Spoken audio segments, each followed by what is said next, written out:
to go back to the country. We are in Vladivostok right now. This is the city where you get to see a lot of cars driven on the right side, imported from Japan.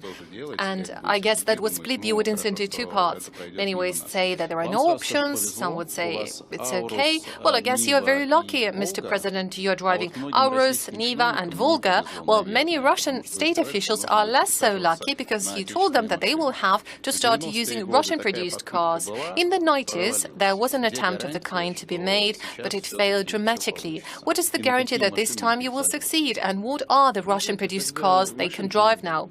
Well, back in the 90s, there were not too many cars available. Now we have those cars. Well, probably they are somewhat modest compared to Mercedes or Audi that were only being procured in the 90s in huge numbers. But I guess in this regard, we should learn from many partners of ours, namely our partners in India. They are mostly focusing on production and use of the cars and vessels produced in India. And in this regard, Prime Minister Modi is doing the right thing by encouraging people to use the brand made in India. We have those vehicles available as well, and we should make use of it. It is absolutely adequate, and it does not violate any obligations or commitments of ours under the WTO.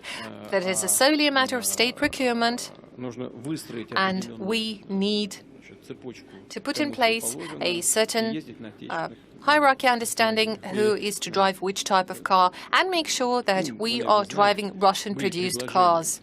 You probably have heard that there were some proposals to continue this procurement. It's not complicated. It can be easily done. Logistics is in place. You mean the procurement of foreign-produced cars? Correct.